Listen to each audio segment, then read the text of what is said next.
Hello dear student everyone, welcome to my English channel. तमाम विद्यार्थियों से मेरा अनुरोध है कि मेरे चैनल को सब्सक्राइब करें।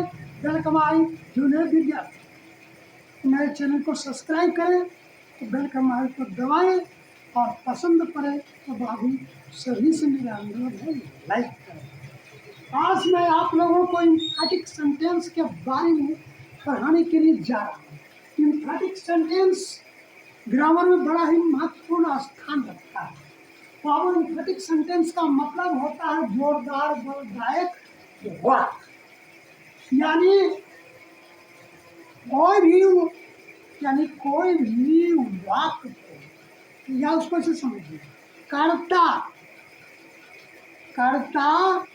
अपने कार्य को करने का पूर्ण गारंटी प्रस्तुत करता है। जैसे मैं अवश्य तुम्हें पढ़ाता हूँ, मैं तुम्हें जरूर पढ़ाता हूँ, मैं तुम्हें पढ़ाता ही तो हूँ।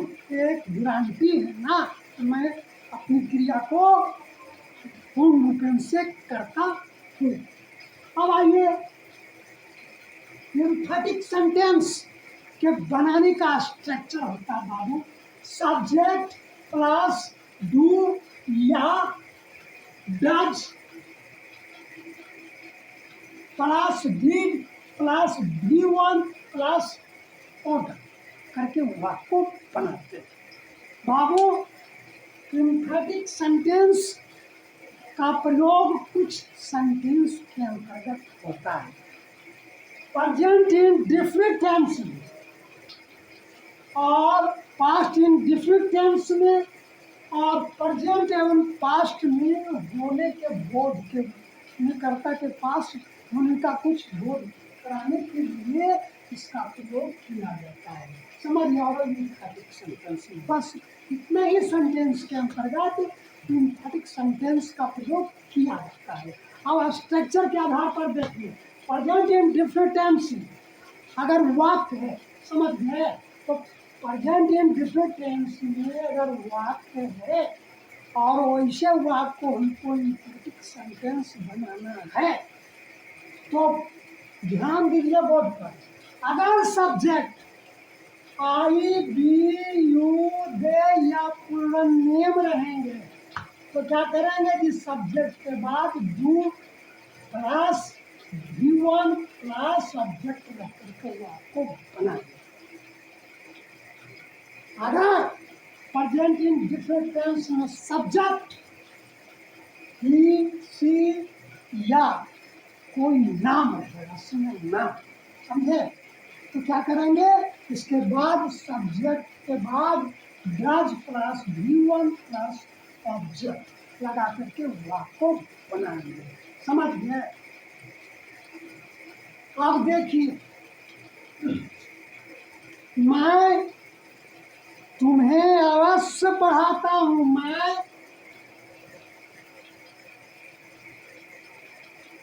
तुम्हें अवश्य पढ़ाता हूँ, मैं तुम्हें अवश्य पढ़ाता हूँ, मैं तुम्हें जरूर पढ़ाता हूँ, मैं तुम्हें पढ़ाता तो ही हूँ। ऐसा भी होता है, मैं तुम्हें पढ़ाता ही तो हूँ। ऐसे सेंटेंस के बनाने के तो स्ट्रक्चर में बता दिया। अब देखिए, आई के बाद आई की जगह पर क्या करेंगे, मैं की जगह पर आई का प्रयोग करेंगे और उसके बाद में डू वर्ब का प्रयोग करेंगे। प्लस क्या करेंगे, V1 का प्रयोग आता हूँ पढ़ाने का कुछ होता है ना, कुछ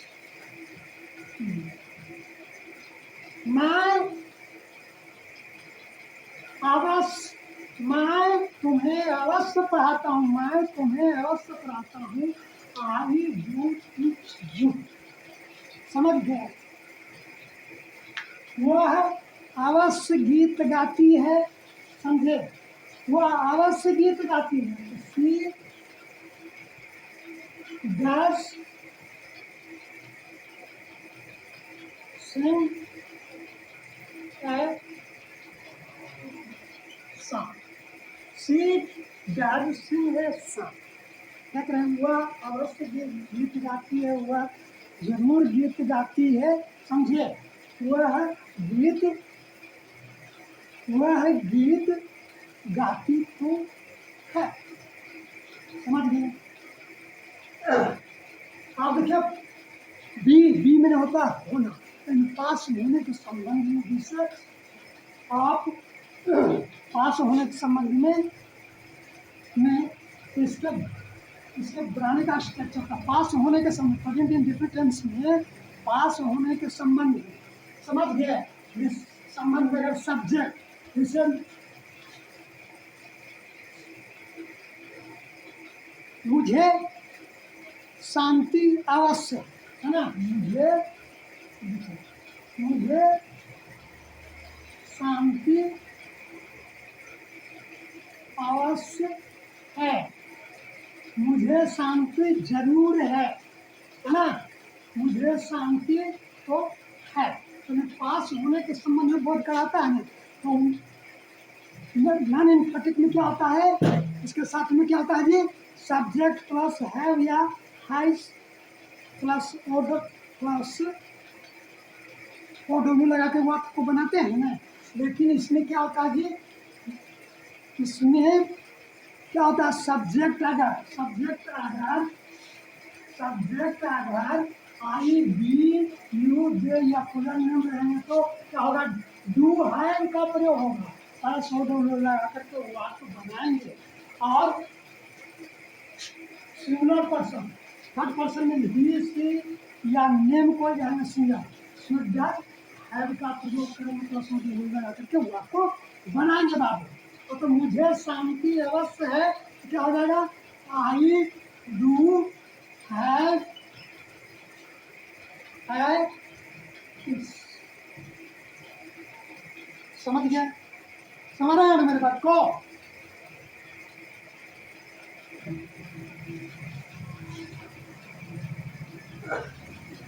अब देखिए, अगर पास्ट टेंस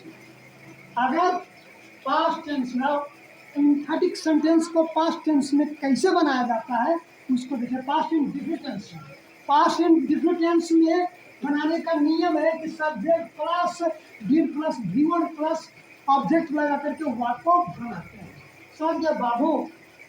इसमें चाहे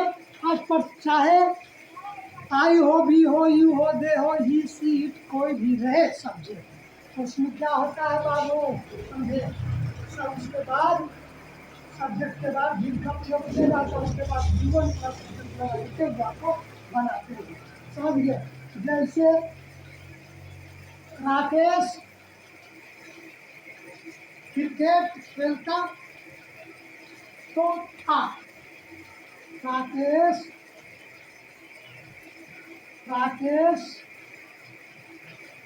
क्रिकेट खेलता ही तो था, या राकेश क्रिकेट अवश्य खेलता था, राकेश क्रिकेट जरूर खेलता था। समझे। ऐसे वाक्य को बनाने का स्ट्रक्चर होता है subject plus did plus given plus object करके वाक्य को बनाते हैं। देखिए, Rakesh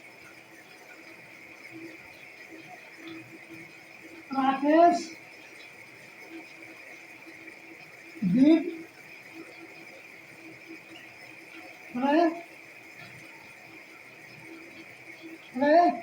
Rakesh did play cricket.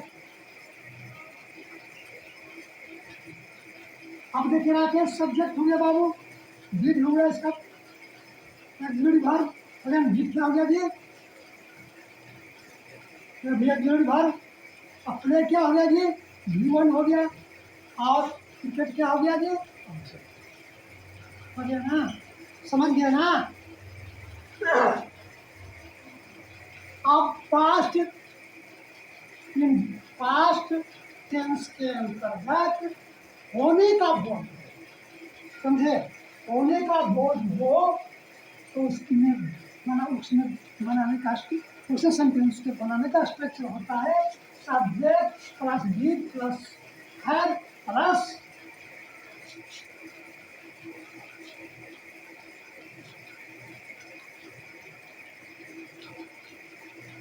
Order, subject plus D plus है प्लस ऑर्डर करके वो आपको समझ गए। अब देखिए सीता सीता से सीता को सीता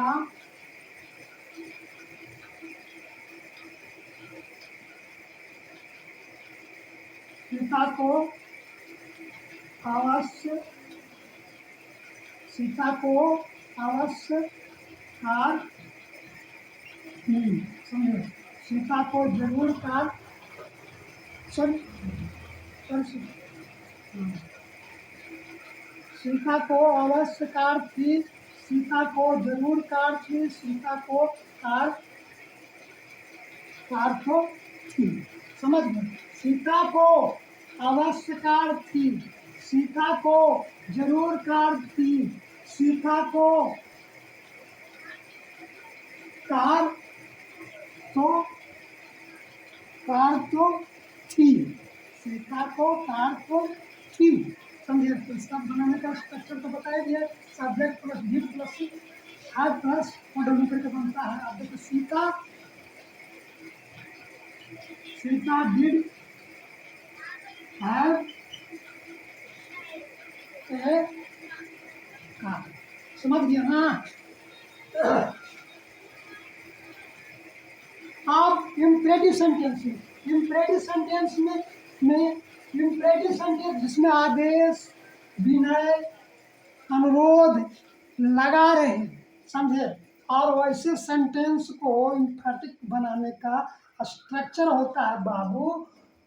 अगर मतलब आदेश दिया जाता है तो डू को पहले, इसमें देखिए डज नहीं आता बाबू, समझ गए, इसमें डू का ही प्रयोग होता है सिर्फ, समझ गए। तो क्या हो जाएगा जी, चाहे वो फर्स्ट पर्सन रहे, सेकंड पर्सन रहे, थर्ड पर्सन कोई रहे, समझे, सब के साथ में डू का ही प्रयोग होता है, याद रखिएगा, समझ गए। अब डू प्लस भी वन प्लस ऑब्जेक्ट लगा करके बनाया है, जैसे do come, do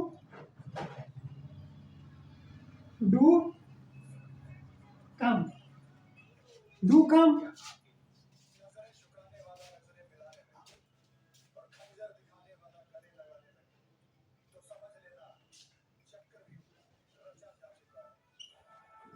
do come. अब देखिए डू कम,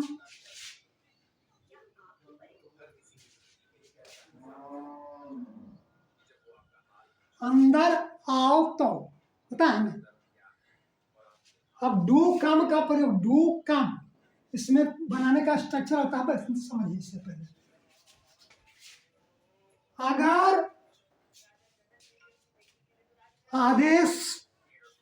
आदेश दिया जाए, समझे, और ऐसे सेंटेंस को इम्फेटिक बनाने के लिए स्ट्रक्चर होता है डू प्लस भी वन प्लस ऑब्जेक्ट करके वाक्य को बनाया जाता है, समझ गए। अब देखिए यहाँ पर अंदर आओ तो, अंदर आओ तो, अब इसे डू, अब देखिए चलिए क्या होना था, डू कम, अंदर आओ तो, अंदर अवश्य आओ, अंदर जरूर आओ, डू कम हो गया ना। तो एक ही जोड़ी भर को भर प्लस क्या होगा जी, भी वन ही है ना, इसमें क्या जी, ऑब्जेक्ट नहीं तो इसका प्रयोग नहीं। कल आना जरूर, समझे, कल आना जरूर, कल अवश्य आना, कल आना जरूर, कल अवश्य आना, कल आना तो ऐसे सेंटेंस को बनाने के लिए, समझे, क्या करते हैं जी, कल आना जरूर। डू, डू काम टू मो,